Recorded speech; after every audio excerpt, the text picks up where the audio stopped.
What's going on, everyone? So I've seen a lot of talk about De'Andre Ayton from the Portland Trailblazers. I mean, it makes some sense, right? They have an abundance of centers. We're looking to move a Robert Williams at the trade deadline. That didn't end up happening, and there were even talks about them maybe potentially moving off of Ayton, especially with how Donovan Clegan really started to kind of come into his own, started to look like the player that they wanted him to look like. So, of course, Lakers need a center. Ayton is a center. Of course, Lakers are going to be linked to him. Before I dive into this, I personally do not want it. I would stay away from Ayton. I think he's a guy, I think he's incredibly talented. I think he's incredibly gifted.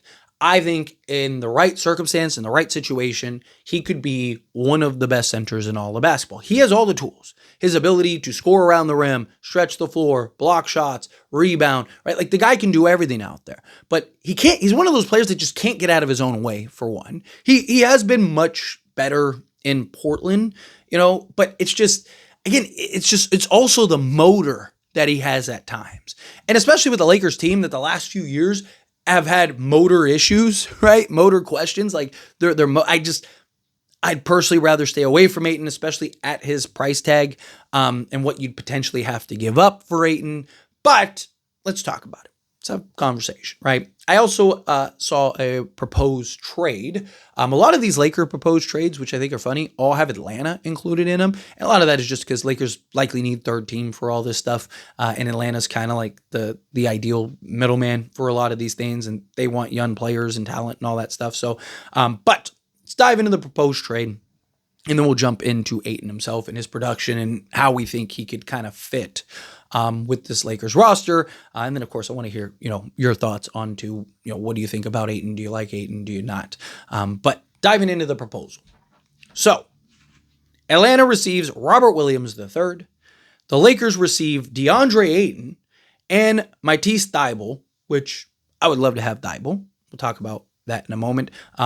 But Portland receives Jared Vanderbilt, Maxi Kleber, Dalton Connect, Gabe Vincent, 2027 second round pick from Atlanta via Cleveland, 2029 second round pick from Atlanta via Cleveland, and an unprotected 2031 first round pick via the Lakers.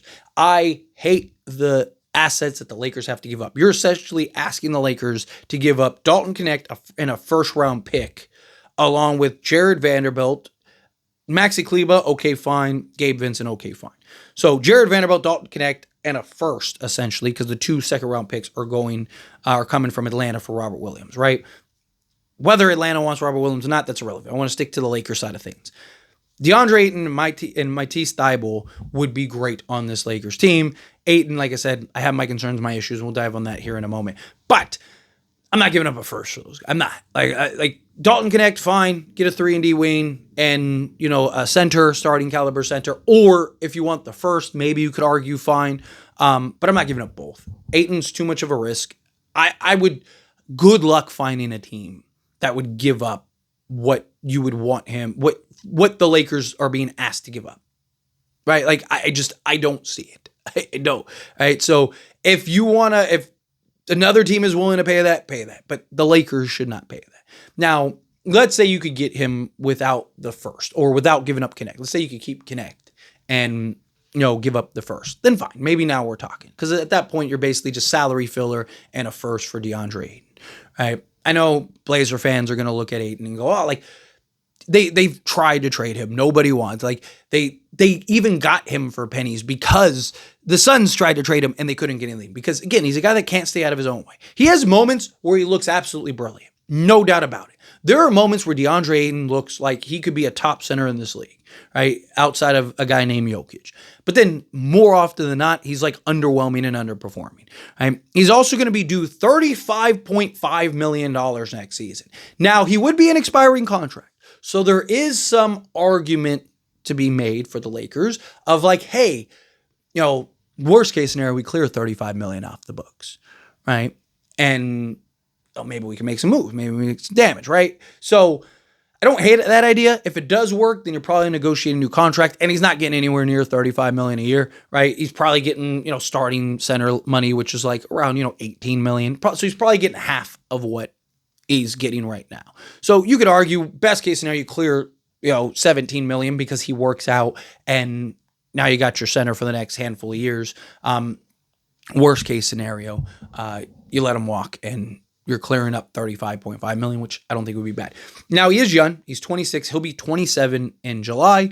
So he's still a young player that you could have your foundation of Luka and Ayton for now and the future. The other thing, too, about Ayton that I think is worth mentioning is his he's not the ideal center for a Luka Doncic, right? He's not really that high flyer, lob threat, dunker spot guy. He'd make more sense if for LeBron, right? Because because Ayton can stretch the floor, knock down the 15-footer, right? He can do a little bit more offensively, right? He's kind of more of give him the ball and let him kind of go to work type thing.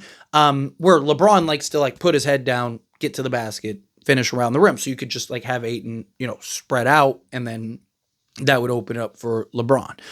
But for Luka, there are questions of is Ayton a good fit for Luka? I don't really think so. I mean, again, there is a version of Ayton that if the Lakers were to trade for him and that version exists, Lakers could be terrifying. Because you're talking about a guy that could legit be a 20-12 guy, self-create, great for others, have an impact. You've even seen on the defensive side of things, when he's locked in and engaged, he can do some damage. He could make some noise, right? He was looking like one of the most promising young centers in the league at one point. This is a guy that people were looking at as man, dude, he's a foundation building piece. And he kind of just ruined that for himself, right? So if the Lakers could land Ayton at the right price, the risk, you could argue, maybe be worth the reward, right? And then, like I said, worst case it could go, it's not my favorite option. If you told me break glass in case of emergency, we ended up with Ayton, sure. I just think it's too risky of a move, and you probably have to give up too much, personally. But let's get into the numbers, right? See what the numbers say. Well, this past year, right, another thing worth noting is his health issue, too. That's another thing, too. The most games he's ever played in his career is 71 games, and that was his rookie season. He's played 71 games, 38, 69, 58, 67, 55, and 40 last year. Now, if he's giving you around 65 games a year, then fine. That's basically league average, right? So, fine. But if he's giving you 55 to 40, right? If you get the year, the 2022-2023 season where he was 67 games, perfect. That's fine.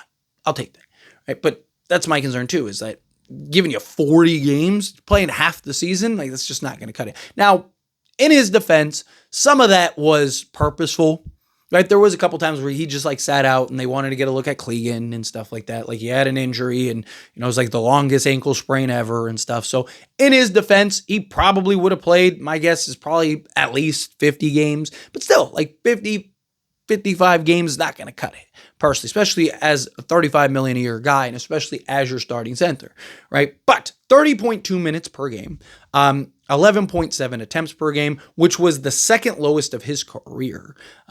He shot 56.6% from the floor. 3-point range, he shot an abysmal 18.8%. He's a career 23%, but he actually has had seasons where he shot 37%. Now, he doesn't take a lot of them, right? This is a guy that is a career 0.3 attempts. Last year, he averaged just shy of 1 attempt per game. So a guy that, not going to take a bunch of threes, but he can knock down, not necessarily the three, but the elbow, the 15-footer, free throw line extended type. So he's a guy that can shoot the ball. He's not just strictly asked to be at the rim type guy. But 2-point range, 59.4% from the floor. EFG of 57.3%. He shot from the foul line this season, terrible, 66.7%. He is a career 75.5% guy, and the last 2 years previous to this year, he was 76 and then 82.3. So again, is it kind of just a down year, kind of a bad year for him? You look at the rebounds, 10.2 rebounds, including 3.1 offensive rebounds per game. He averaged 1.6 assists, a steal, a block, and 14.4 points per game. So he was a 14 and 10 guy this season. He is a career 16 and almost 11 guy. You look at the Phoenix years, right? His best year in Phoenix, he was 18 points, 18.2 points, 11.5 rebounds, 2 assists, a steal, and almost 2 blocks per game. And that was the 2019-2020 season. He since then has had, 17.2 points, 18 points, 10 rebounds. So he had the last season with Phoenix. He averaged 18 points, 10 rebounds, 2 assists, a steal, a block. I'm rounding it up. And then with Portland, the first year with Portland was 17 and 11 with 2 assists, a steal, and a block. You get something close to that, that'd be fine. Matisse Thybulle gives you that 3-and-D perimeter guy, but I wanted to kind of focus more on Ayton. I might actually do a video just specifically on Thybulle because I would like the idea of Thybulle and Kamara and some other guys on Portland, but we'll talk about that in a separate video. I wanted to kind of talk about Ayton because I've seen a lot of what about Ayton? What about Ayton? What about Ayton? Stay away from Ayton. But let me know your thoughts and opinions. Those are my opinions. I'd love to hear yours down in the comments below. That being said, if you haven't liked this video, hit that like button. Helps me a lot. So we enjoy these types of videos. I truly appreciate it. Not subscribe channel, hit that subscribe button. Turn on the bell notifications. Appreciate y'all. See you in the next one. Thank you.